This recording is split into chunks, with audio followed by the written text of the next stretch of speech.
오늘 말씀은요, 이 마가복음의 이 4장의 마지막 부분입니다. 저번 주까지는 예수님께서 모여든 사람들에게 하나님 나라는 무엇인가를 말씀하셨다면, 이제는 제자들과 따로 시간을 보내시는 장면인데요. 사실 예수님께서 공생의 3년 기간 동안 가장 많이 시간을 보내시고 가장 많은 마음을 나누신 대상은 바로 12명의 제자였습니다.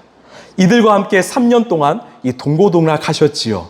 그러면서 일상의 모든 순간들을 예수님은 이 제자 훈련의 시간으로 삼으셨어요. 여러분, 제자 훈련은 무엇입니까? 바로 라이프스타일, 삶의 훈련입니다. 예수님께서 당신의 삶을 실제로 보여주시면서 제자들에게, 야, 아침에 일어나면 이렇게 기도해야 해. 사람과의 관계는 이렇게 맺어야 해. 대화는 하나님 나라의 언어로 해야 해. 사랑은 이런 거야. 용서는 이런 거야. 십자가의 삶은 이런 거야. 하나님 나라는 이렇게 사는 거야. 직접 보여주시면서 따라 살게 하셨습니다. 여러분, 제자 훈련은요, 어떤 기간의 코스가 아닙니다. 어떤 수료증을 받는 행사도 아닙니다. 제자 훈련은 라이프스타일, 또 삶의 변화이지요. 내가 예수님을 믿고 따라가면서 내 가치관과 사고방식이 변해요. 또 내 말과 행동이 변하고 나의 성품이 변합니다. 아침에 일어나면 자연스럽게 감사로 기도하고요. 또 말씀을 찾아 묵상합니다. 수시로 예수님과 대화하고요. 늘 하나님께 감사를 표해요. 또 이웃들에게 내 것을 아낌없이 베풀지요. 나의 소비 습관, 내 먹는 습관, 내 수면 습관까지도 달라집니다. 여러분, 기억하십시오.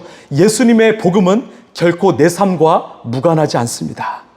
복음은 내 삶을 실제로 변화시키는 능력입니다. 여러분, 믿으십니까? 여러분, 그래서 복음을 맛보면 내 삶이 실제로 변하고 내 라이프스타일이 변합니다. 여러분, 한번 생각해 볼까요? 이 결혼한 여인의 삶에 태아가 찾아왔습니다. 그러면 그 태아로 인해서 그 여성의 삶은요, 완전히 변하지요. 하물며 내 안에 예수님이 찾아오셨는데 내 삶이 변하지 않을 수가 있을까요? 이게 바로 제자 훈련의 열매입니다. 그렇다면 그 훈련 언제까지 받아야 될까요? 제가 최근에 이 불꽃 야구라는 프로그램을 보았습니다. 혹시 보신 분 계십니까? 그렇죠. 우리는 늘 말씀만 보고 TV는 안 보고. 제가 잘 몰랐는데 우리 교회에서, 제가 이름은 밝히지 않을게요, 이 모성신 권사님께서 이것을 즐겨보신다고 하셔서 보았는데, 죄송합니다. 이 프로그램은 이 프로야구에서 오랫동안 활약하다가 이 은퇴 선수들이 팀의 주축을 이루었습니다. 이 프로그램을 보면서 제가 큰 충격을 받은 것은요, 이들은요, 평생토록 야구를 했습니다. 또한 이 선수들 중에는 정말 최고의 실력을 가진 선수들이 참 많습니다. 그런 이들이 이 김성근이란 이 감독에게 계속 코칭을 받아요. 또한 잘못하면 혼도 납니다. 계속 폼을 수정해요. 끝이 없습니다. 제가 그때 깨달았습니다. 아, 훈련은 평생이구나. 훈련은 끝이 없구나. 여러분, 우리도 마찬가지가 아닐까요? 이 세상에서 완성된 인생은 없습니다.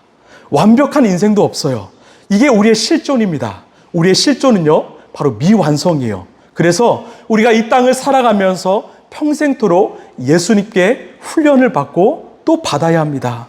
우리가 이런 마음과 태도를 잃지 않길 원합니다.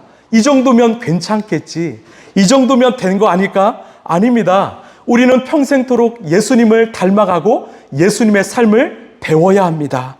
저도 마찬가지로 평생토록 예수님께 배우고 또 배우겠습니다. 여러분도 그렇게 살아가시길 간절히 소망합니다.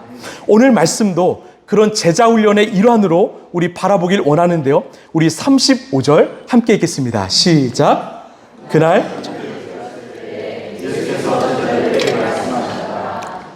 저쪽으로 건너가자. 아멘. 여러분, 여기서 그날은요, 예수님께서 하루 종일 사람들에게 하나님 나라의 복음을 전하셨던 날입니다. 이제 시간이 지나고 저녁이 되었어요. 예수님께서 제자들에게 우리 이 바다 건너편으로 가자 말씀하셨지요. 여러분, 꼭 기억하실 것은요, 예수님께서 그 제안을 하셨다는 것입니다. 왜 기억해야 될까요? 이 바다를 건너가다가 문제가 발생했기 때문입니다. 우리 36, 37절 함께 읽겠습니다. 시작. 그래서 그들은 무리를 남겨두고 예수를 배에 계신 그대로 모시고 갔는데 다른 배들도 함께 따라갔다. 그런데 거센 바람이 일어나서 파도가 배 안으로 덮쳐 들어오므로 물이 배에 벌써 가득 찼다. 아멘. 자, 예수님께서 바다 저편으로 가자고 해서 갔는데 37절을 보니까 거센 바람이 불어와서 파도가 배 안으로 들어오고 이 배 안에 물이 가득 차게 되었다고 말합니다. 자, 여기서 바다는요, 우리가 잘 알고 있는 이 갈릴리 호수이지요. 왜 갈릴리 호수를 바다라고 불렀을까요? 이 호수의 길이가 무려 21km예요. 폭이요 12km입니다. 그 깊이가 깊은 곳은 44m나 됩니다. 즉 엄청난 규모의 호수이기 때문에 사람들은 마치 바다처럼 여긴 것입니다. 이 호수 주변은요 산악지대로 되어 있어요. 갈릴리 또 모압, 암몬 산악지대로 되어 있고 북으로는 약 2700m의 이 헐몬산이 있습니다. 이 헐몬산에서 이 밤에 찬 공기가 협곡을 타고 내려오면서 낮 동안 뜨겁게 달궈진 이 호수의 이 공기에 부딪히면 강력한 충돌이 일어났는데 그 충돌로 인해서 순식간에 높이가 약 3m가 되는 파도가 쳤다고 해요. 여러분 상상이 되십니까? 3m, 약 아파트 2층 높이의 크기의 파도가 친 것이죠. 자, 지금 예수님과 제자들이 그 파도를 만난 것입니다. 이들이 탄 배는요, 조각배요. 아주 작은 배이죠. 그 파도로 인해서 이 배가 흔들리고요. 물이 이 배 안으로 들어오게 되었습니다. 제가 질문 하나 할까요? 왜 이 사건이 일어났습니까? 정확하게 말하면 누구 때문에 일어났습니까? 우리 35절을 보면 예수께서 제자들에게 말씀하셨다. 예수님 때문이죠. 여러분 제자들은요 예수님의 말씀에 순종했을 뿐입니다. 그런데 이러한 일은요 좋은 일이 아니라 어려움, 위기가 일어났다는 것입니다. 여러분 우리의 삶에 찾아오는 거친 풍랑에게도 이 세 가지 원인이 있습니다. 먼저는 나의 죄, 나의 허물 때문이에요. 나의 실수, 나의 욕심, 나의 교만으로 찾아온 어려움이죠. 이것은 전적으로 내 문제입니다. 두 번째는요, 이 마귀 사탄이 주는 문제예요.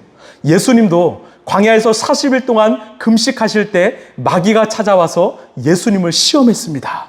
여러분 기억하십시오. 하나님의 뜻대로 살아가는 신실한 크리스찬들을 마귀는 그냥 두지 않습니다. 마귀는 알아요.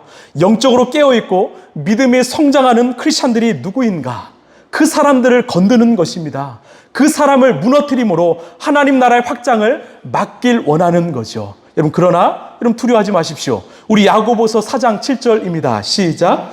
그러므로 하나님께 복종하고 악마를 물리치십시오. 그리하면 악마는 달아날 것입니다. 아멘. 여러분 우리가 예수님과 동행하고요. 예수의 이름을 선포하면 마귀는 도망갈 것입니다. 여러분 믿으십니까? 예수님을 믿는 내 삶 가운데 어려움이 찾아오고 또한 마음의 걱정과 근심이 찾아온다면 나사렛 예수 그리스도를 명하노니 마귀야 떠나갈지어다. 여러분 선포하십시오. 그리고 예수님을 더 의지하십시오. 마지막 세 번째로는요. 우리 하나님이 허락하신 고난입니다. 오늘 상황인데요. 왜 하나님께서는 우리의 삶 가운데 고난을 허용하실까? 그 욥기가 그 답을 주는데 우리 욥기 23장 10절입니다. 시작. 그러나 내가 가는 길을 그가 아시나니 그가 나를 단련하신 후에는 내가 순금같이 되어 나오리라. 아멘. 여러분 이 말씀에서 중요한 것은 바로 하나님이 나를 아신다는 거예요. 그가 나를 아시나니 하나님이 나를 아시고 단련시킨다. 즉 이것이 하나님의 고난이죠. 왜? 우리를 순금으로 만드시기 위해서.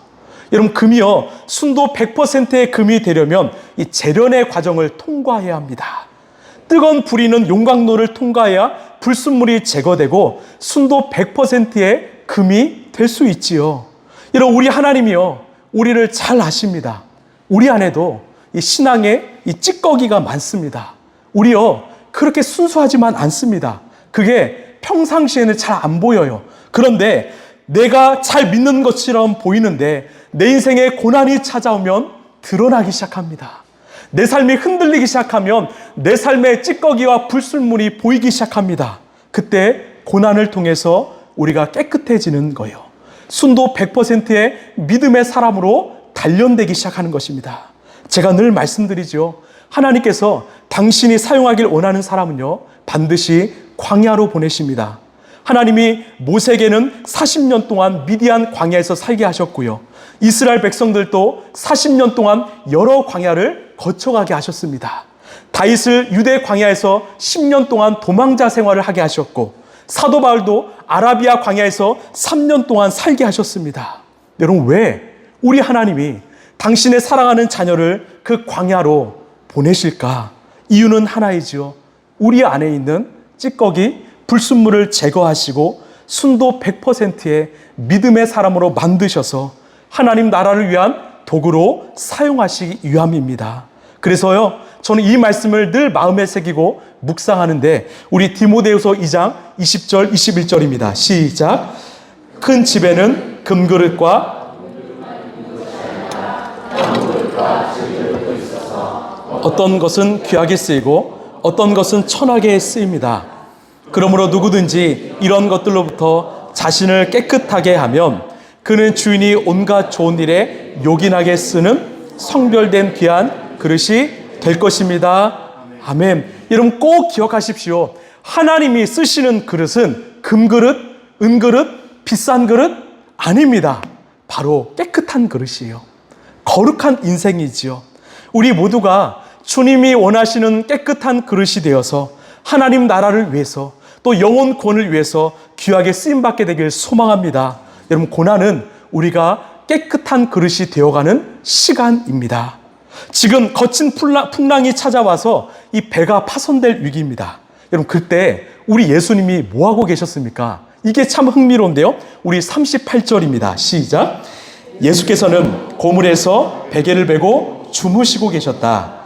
제자들이 예수를 깨우며 말하였다. 선생님, 우리가 죽게 되었는데도 아무렇지도 않으십니까? 아멘. 여러분, 이 상황이 그려지십니까? 제자들은 지금 힘든데 예수님만 천하태평이에요.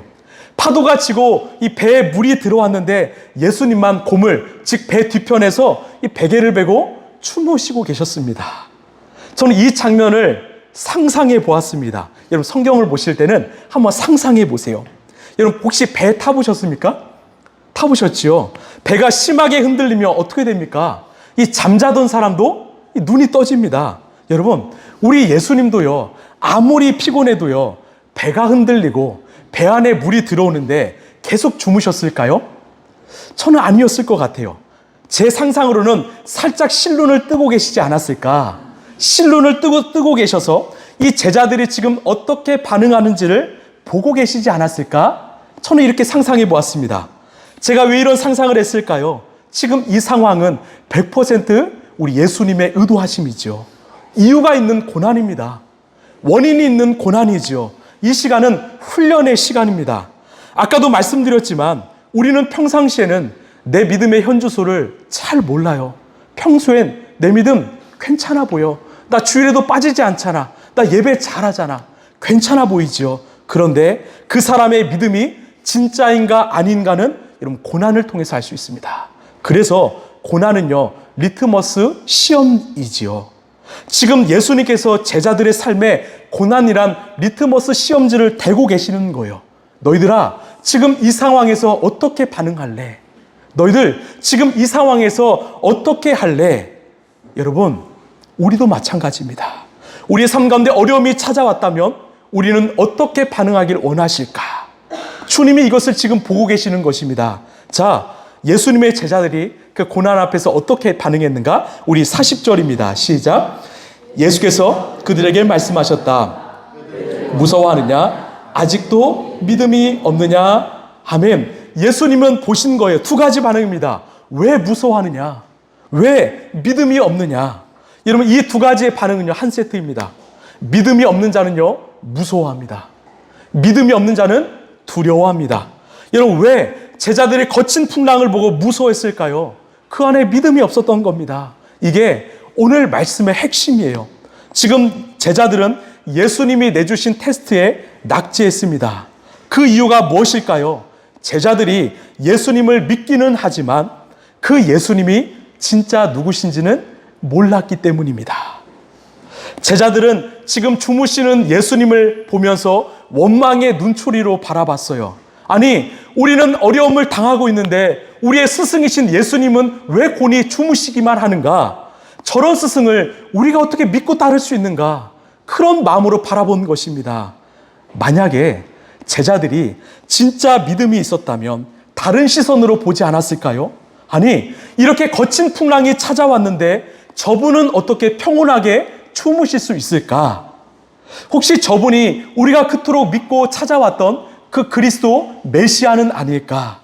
우리 두려워하지 말고 저 예수님을 한번 믿어보자. 예수님이 함께 하시니까 우리 괜찮을 수 있어. 여러분, 그렇지 않았을까요? 오히려 이 고난을 통해서 예수님을 더 알고 더 믿고 따를 수 있지 않았을까요? 여러분, 이것은요, 우리 교회도 마찬가지입니다. 지금 예상보다 빠르게 예배당 공간을 옮겨야 되는 감사의 시간이 찾아왔습니다.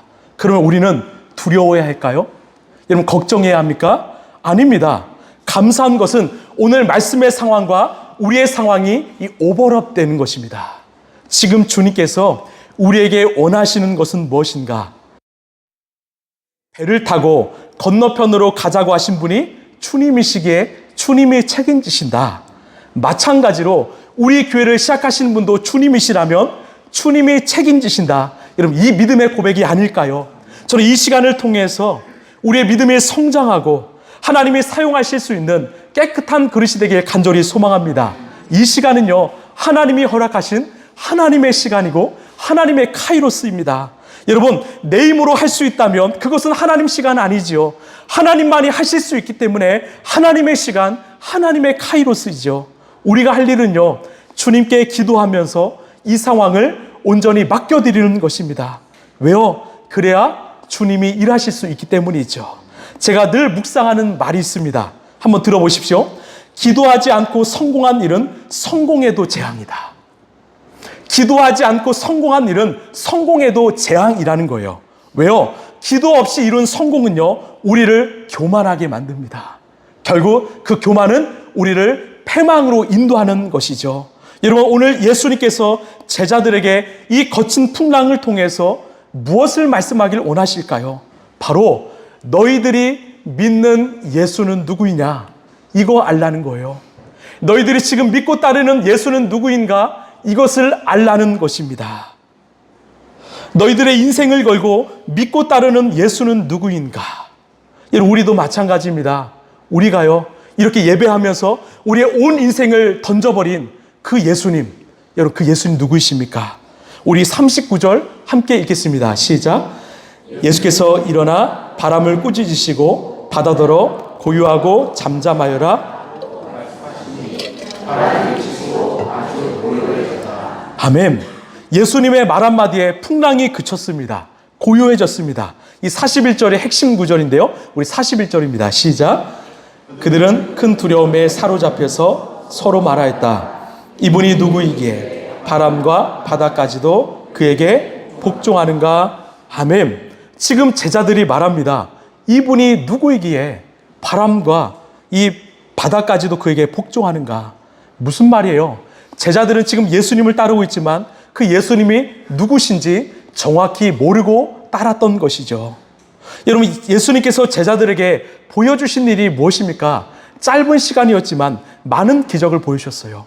사람들을 고치시고 또 귀신을 떠나가는 일들을 보여주셨습니다. 말씀을 통해서 많은 사람들의 삶을 변화시키셨습니다. 여러분, 이 일은요, 결코 사람이 할 수 있는 일이 아니었지요. 그런데 제자들은 이분의 능력이 어디서 왔는가? 이분이 어디서 왔는가? 도대체 이분은 누구인가? 아직 믿음의 눈이 열리지 않은 것입니다. 사랑하는 성도 여러분, 우리에게 가장 중요한 것은요, 내 믿음의 눈이 열리는 것입니다. 이 영적인 눈이 열리면 어떤 일이 일어날까요? 우리가 믿는 예수님이 누구인지를 알 수 있습니다. 정확히 알게 됩니다. 제가 그 예수님이 누구인지 오늘 그 답을 알려드리겠습니다. 여러분, 저는 여러분이 우리가 믿는 예수님이 그리스도라는 사실을 빨리 깨닫게 되길 소망합니다. 여러분, 기독교는요, 예수가 그리스도이심을 믿는 종교입니다. 자, 그럼 그리스도는 무엇인가? 히브리어는 메시아, 헬라어로는 크리스토스로서 하나님께 기름 부으심을 받은 자, 종합해보면 우리를 구원하시는 이 구원자라는 말이에요. 그리스도는 바로 구원자입니다. 따라할까요? 그리스도는 구원자입니다. 여러분, 우리가 믿는 예수님은 그리스도이십니다. 예수님은 구원자이십니다.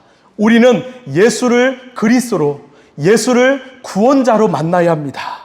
그런데요, 많은 크리스찬들이 예수님을 만나기는 하는데 예수님을 내 마음을 위로해주는 위로자로 만나요. 예수님을 내 몸과 마음을 치유해주는 치료자로 만납니다.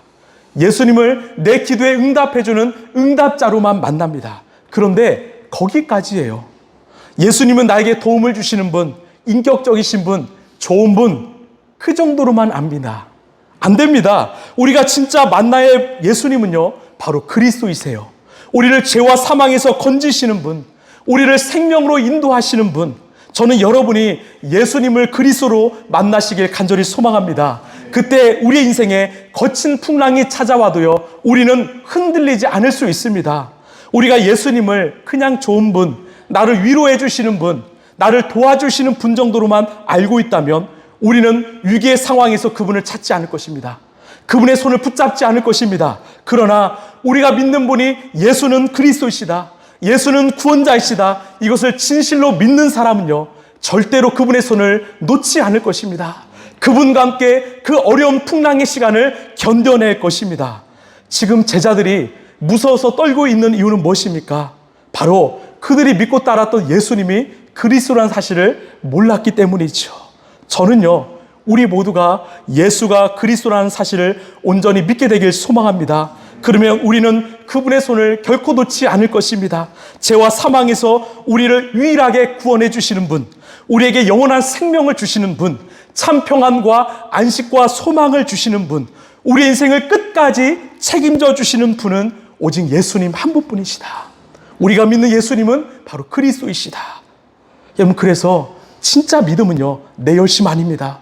내가 두 주먹을 푹 끈지고 믿습니다 아무리 외친다고 해도요, 우리는 믿음의 사람이 되는 거 아닙니다. 우리가 예수님이 그리스도라는 사실을 얼마나 알고 있는가, 얼마나 믿고 있는가, 그때 우리는 믿음의 사람이 될 줄로 믿습니다. 여러분, 그런데 이 믿음의 성장은요, 단시간에 이루어지지 않아요. 오랜 시간이 필요합니다. 그래서 믿음은 길고도 먼 여정길입니다. 우리가 아무리 대형교회 간다고, 또한 대형 집회에 간다고, 또 유명한 목사님의 설교를 듣는다고 해서 내 믿음이 자라나는 거 아닙니다. 내 삶의 자리에서 치열하게 예수님과 교제하며 동행할 때, 예수님과 오랜 시간 함께 살아갈 때 우리의 믿음은요, 성장할 수 있습니다. 그 먼 여정길을 함께 걸으라고 우리 주님께서는요, 이렇게 라이프처치를 세워주시고 만나게 하셨습니다. 여러분, 우리가 함께 걷기를 원해요. 함께 동고동락하면서 함께 웃고 함께 우는 교회가 되길 소망합니다. 우리의 삶이 끝나는 그 순간까지 우리의 믿음이 성장하고 하나님 나라가 세워지는 그런 교회가 되길 소망합니다. 여러분, 마지막으로 이거 하나 기억하실래요? 이렇게 믿음이 연약한 제자들이 잘한 일이 하나 있었습니다. 그게 뭘까요? 바로 주무시던 예수님을 깨운 일입니다. 여러분, 내 삶에 어려움이 찾아왔습니까? 여러분, 내 안에 주무시는 예수님을 깨우시길 바랍니다. 이게 바로 기도입니다. 이게 바로 의지이지요. 여러분, 왜 우리가 예수님을 의지해야 될까요? 그 답이 여기 있는데, 우리 요한복음 10장 11절입니다. 시작. 나는 선한 목자이다. 선한 목자는 양들을 위하여 자기 목숨을 버린다. 아멘. 여러분, 이거 꼭 기억하시겠습니까? 우리 인간은 결코 선한 목자 아닙니다. 나에게 잘해주는 사람, 또 존경받는 성도, 또 저와 같은 목회자, 여러분, 결코 선한 목자 아닙니다. 선한 목자는 오직 예수님 한 분뿐이십니다. 왜요? 선한 목자는 양들을 위하여 자기의 목숨을 버린다 말씀하죠. 우리를 살리시기 위하여 자기 목숨을 버리신 유일한 분은 우리 예수님밖에 없기 때문이죠. 그 예수님이 오직 선한 목자이십니다. 한 중동 선교사님의 이야기인데요, 이 중동 지역에 가면 많은 양들을 소유한 부자들이 있다고 합니다. 그 양들을 치기 위해서 이제 목자, 이 목동들을 고용하는데, 이 주변의 마을에 이 목자들을 많이 모은다고 해요. 그러면 어떤 기준으로 목자를 뽑을까요? 바로 이 지원한 목자들을 다 모아서 윗옷을 벗게 만든다고 합니다. 그리고 그 부자는 그 목동들의 그 몸을 본다고 해요. 상처가 많은 사람을 뽑는다고 합니다. 여러분, 왜 그 부자들이 그 목동의 몸에 상처가 많은 사람들을 뽑을까요? 바로 양을 지키기 위해서 맹수와 싸운 상처 흔적이기 때문입니다. 저 사람에게 내 양을 맡기면 우리 양은 살 수 있겠구나. 그 상처를 보고 신뢰하여 그 양들을 맡긴다고 하지요. 여러분, 왜 우리 예수님이 선한 목자이십니까? 여러분, 우리의 믿음의 눈으로 예수님의 몸에 난 상처를 보십시오. 예수님의 그 상처 흔적을 보십시오. 우리를 살리시기 위하여 온몸에 채찍을 맞으시고요, 우리를 살리시기 위하여 손과 발에 못이 박히신 그 주님의 상처를 보십시오. 그 흔적을 보십시오. 그러면 우리가 예수님을 믿고 따르지 않을 수 있을까요? 나는 선한 목자이다. 선한 목자는 양들을 위하여 자기 목숨을 버린다. 여러분, 말로는 누구나 자신이 선한 목자라고 할 수 있지요. 그런데 진짜 목자는 양들을 위하여 자기의 목숨을 내어준 사람입니다. 말씀을 마무리하겠습니다. 여러분, 인생 가운데 거친 풍랑이 찾아왔습니까? 우리 예수님을 깨우시길 바랍니다. 예수님을 의지하시길 바랍니다. 그분이 바로 우리의 선한 목자이신 예수님이십니다. 예수는 그리스도이시죠. 또한 우리 인생 가운데 찾아온 그 풍랑을 여러분 피하지 마십시오. 이 시간은 우리 주님께서 우리에게 허락하신 영적 성장, 성숙의 시간입니다. 우리의 믿음이 순도 100%가 되는 시간으로 여기시길 바랍니다. 또한 우리 교회를 위해서 기도해 주시길 바랍니다. 여러분, 좋은 장소를 찾는 것도 중요하지만 더 중요한 것은요, 이 시간을 통해서 우리의 믿음이 성장하고요, 더 하나 되는 것입니다. 우리가 하나님이 사용하시기 좋은 깨끗한 그릇이 되는 것입니다. 우리가 준비되면요, 우리 주님께서 우리에게 가장 좋은 곳으로 인도하실 줄로 믿습니다. 사랑하는 성도 여러분, 하나님의 다스림 안에서 거친 풍랑이 찾아와도 잠잠히 예수님만을 바라보며, 아, 예수님이 그리스도이시구나, 이것을 믿고 따르는, 그래서 끝까지 승리하는 저와 여러분 되길 간절히 소망합니다. 아멘.